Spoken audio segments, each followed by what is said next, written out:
programa. En las últimas horas volvimos a actualizar la cuestión de la ley de salud mental, las adicciones, cómo enfrentarlas, con casos notorios. Siempre suele ocurrir esta situación, ¿no? O sea, Chano, internado de emergencia, estamos hablando de Chano Charpentier, o el caso de Felipe Pettinato, qué pasó en esa noche trágica donde va a terminar perdiendo la vida un amigo. Y pensamos que es bueno, porque me quedé pensando en declaraciones de Tamara Pettinato, la hermana de Felipe, que dijo: estamos solos, porque con la ley actual es muy difícil tratar de ayudar a alguien si no tiene la decisión de colaborar con su propia salud. Está con nosotros el doctor Luis Grach, que es médico y psicoanalista. Gracias, doc, por estar con nosotros. Muchas gracias por la invitación. No sé si la pregunta es pertinente, pero la hago igual. Cuando uno es adicto a una situación que lo perjudica, ¿se cura o simplemente maneja esta adicción? El concepto que tenemos en general respecto a las adicciones es que no existe la curación, existe la recuperación.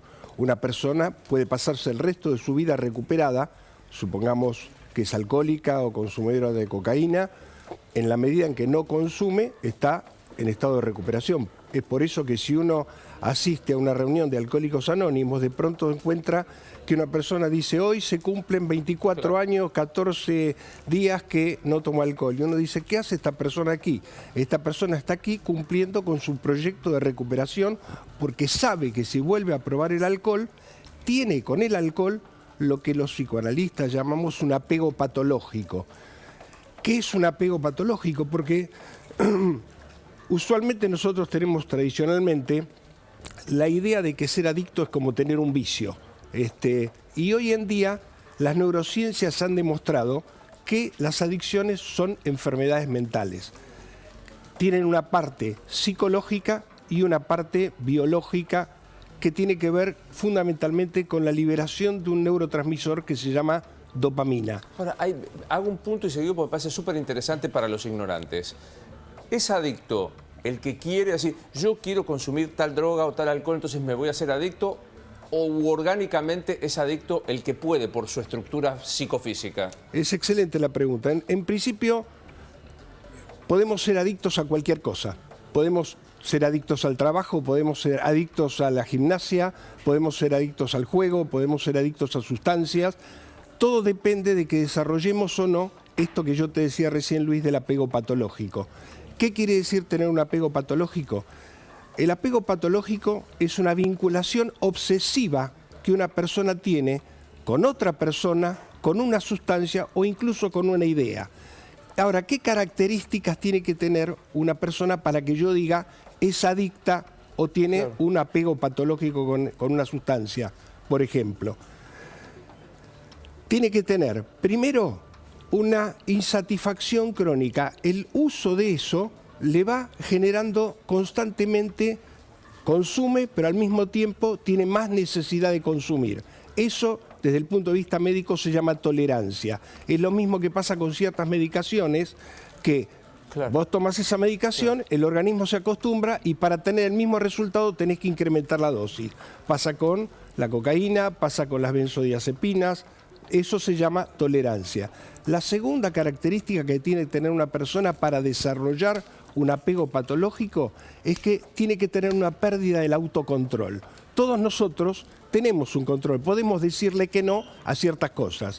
Cuando uno pierde el autocontrol, allí ya incursiona en lo que es un apego patológico.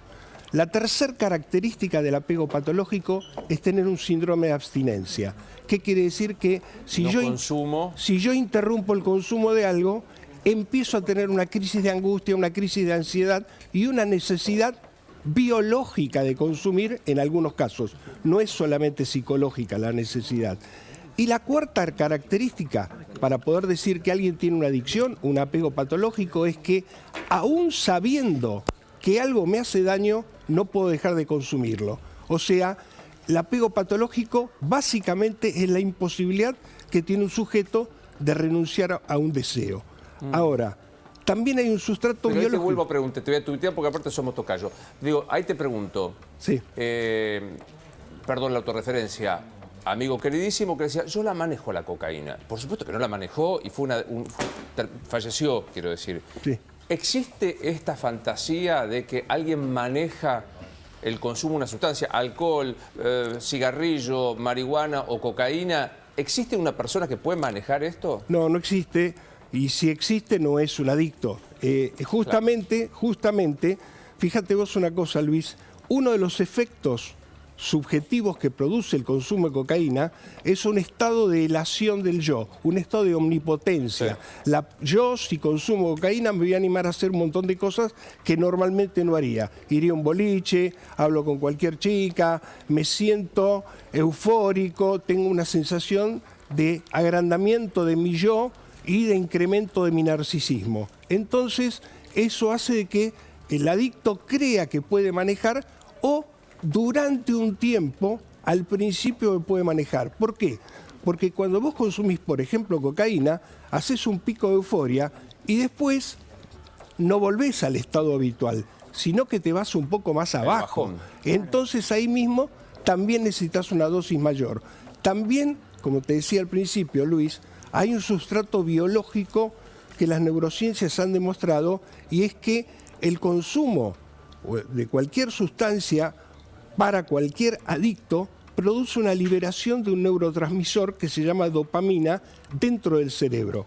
A todos nos pasa que ciertas circunstancias nos producen liberación de dopamina. Por ejemplo, si yo tengo hambre y veo comida rica que me gusta, voy a tener una liberación de dopamina.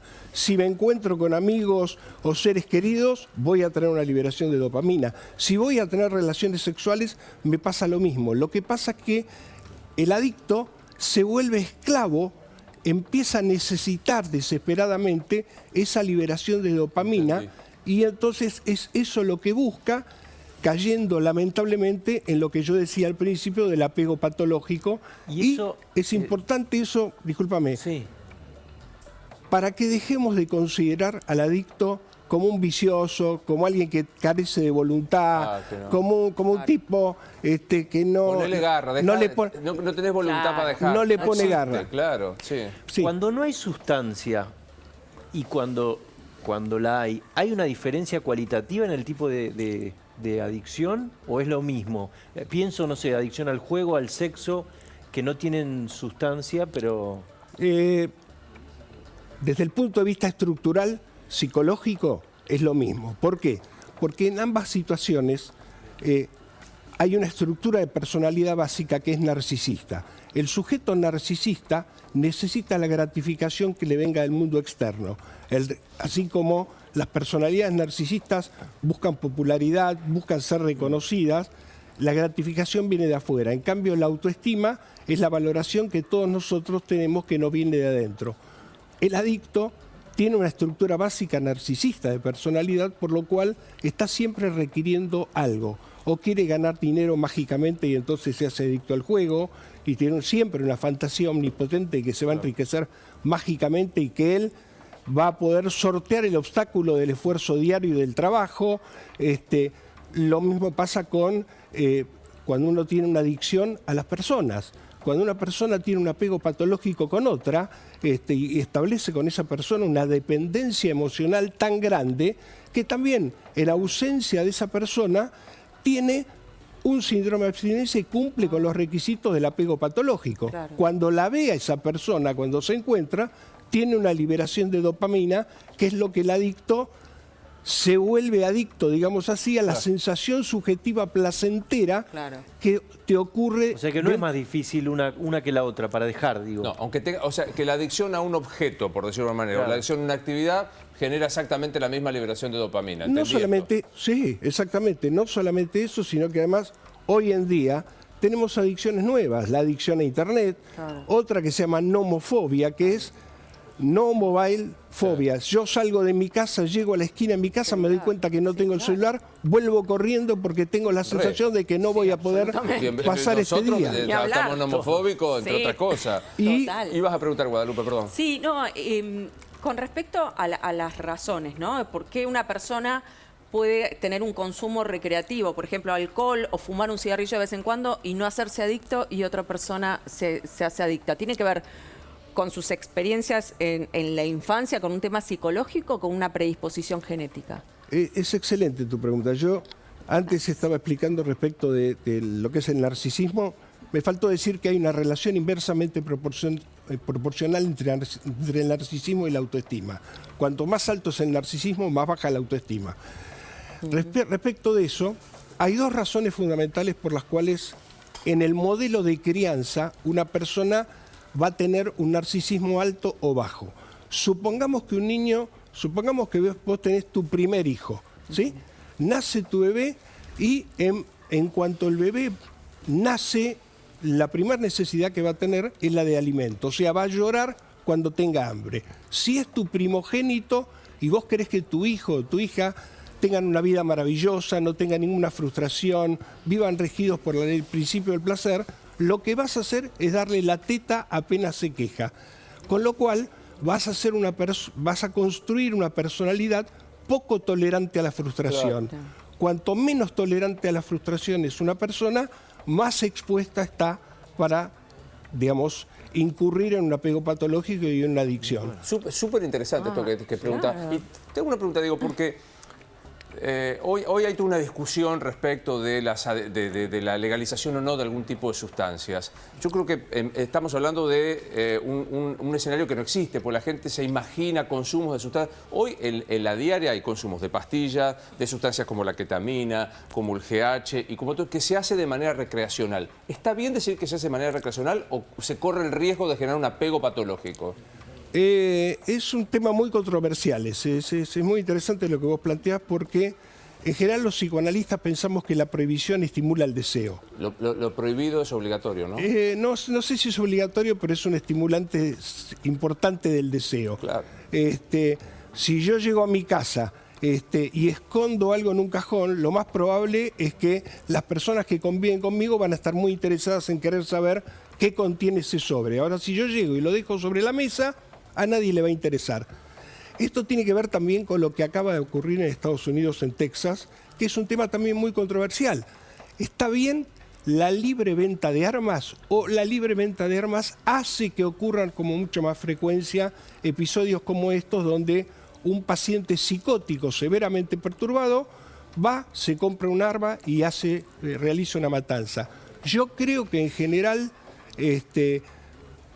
cuando una persona tiene una estructura de personalidad donde tiene alta la autoestima y bajo el narcisismo, va a estar menos expuesto al consumo y a las adicciones. Necesita menos de las gratificaciones externas, no se vuelve esclavo de eso y no necesita ese subidón de dopamina que por ahí te da el consumo externo, de sustancias. Claro, con lo cual, lamentablemente, lo que quiero transmitir un poco es: tenemos que pensar que los adictos no son voluntariamente adictos. Uno comienza voluntariamente decidiendo consumir algo, por eso lo mejor que hay para no ser adicto es no probar nada, porque uno nunca sabe cuán expuesto está a contraer una adicción. Su estructura. Y tenemos que pensar que una persona que tiene una adicción tiene una enfermedad mental que hace que tenga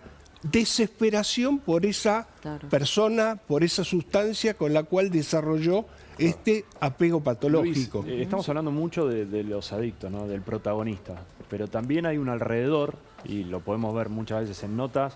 Me acuerdo con la cocaína, creo que adulterada, ¿no? Que salían madres a decir no podemos más, en algunos casos famosos también familiares. Y me imagino que vos también apuntás a eso, ¿no? Porque es el sostén y la gente que no puede bajar el brazo y que hay muchas veces que no puede más. Es muy interesante lo que vos planteás. Esto se llama, desde el punto de vista de la psiquiatría, se llama codependencia. O sea, ¿qué pasa con un adicto y la gente que convive con él y que de algún modo, qué participación tiene? Nosotros, los psicoterapeutas, asistimos diariamente a la desesperación de la familia, a la sensación de qué hacemos, lo internamos o no lo internamos, se quiere o no se quiere internar. Habitualmente en el tratamiento y en el intento de recuperación de un adicto, siempre estamos expuestos a que haya recaídas, la repercusión que tiene esta sensación de fracaso en la familia y en el propio paciente. Muchas veces una persona que es adicta y que pasa un tiempo sin consumir, está en una fase de recuperación y por alguna circunstancia externa tiene una frustración, tiene un abandono, tiene un conflicto, se queda sin trabajo, le pasan cosas que una persona que tiene más tolerancia a la frustración puede manejar, incurre nuevamente en el consumo y tiene allí un cuadro depresivo producto de la sensación de fracaso que tiene él y toda la familia. O sea, lamentablemente, digamos, tenemos que ocuparnos no solamente del paciente, sino del contexto, de todos aquellos que de alguna manera coparticipan de un proceso en el cual está involucrado toda la familia. Sufre el paciente, sufre la familia, el proceso de recuperación es trabajoso. En ese sentido yo quiero destacar lo que para mí son instituciones importantísimas, que son Alcohólicos Anónimos y Narcóticos Anónimos. Que trabajan muy bien. Trabajan excelentemente bien, lo hacen desinteresadamente y tienen una participación muy poco tenida en cuenta, quizás muy silenciosa en nuestra sociedad, y que yo creo que tienen un éxito enorme en una gran cantidad de adictos que logran recuperarse. O sea, yo recomiendo a las personas que puedan superar el pudor, la vergüenza que significa confesar que uno es adicto. Socialmente todavía es vergonzante reconocer que una persona tiene una adicción. Un placer conocerte, que acá personalmente, tu curiosidad es también personal. ¿Haces clínica en el psicoanálisis? Sí, claro, sí. Sos psicoanalista clásico, me da la impresión, ¿no? Soy psicoanalista clásico, soy médico, hice la formación en las instituciones psicoanalíticas. Freudiano. La pregunta es si soy ortodoxo, hiperortodoxo. No, ya. En mi juventud fui muy pero ya no ortodoxo. más, digo, pero seguís una corriente freudiana lacaniana, me atrevo a decir, ¿no? Sí. ¿No sabes por qué lo celebro? Porque yo que soy un defensor del psicoanálisis, algunos lo dan por terminado, el psicoanálisis, con estas terapias que a mí me preocupan en algunos Sí, de casos. corto plazo, ¿no? Las conductuales. Sí. Me da como, y los coaching, y que ahora le digo todos los llamados los coaching. Me alegra encontrar una persona... En ese sentido te voy a decir una cosa, Luis. Una vez le preguntaron, un grupo de estudiantes de literatura le preguntaron a Borges qué novedades tiene para nosotros, qué podemos leer de nuevo. Y Borges le dijo, novedades, los clásicos. Eso pienso yo, fundamentalmente la obra de Sigmund Freud y por supuesto de Jacques Lacan. Jacques Lacan, por supuesto. Un placer conocerte, Luis. Igualmente, muchísimas gracias por la invitación.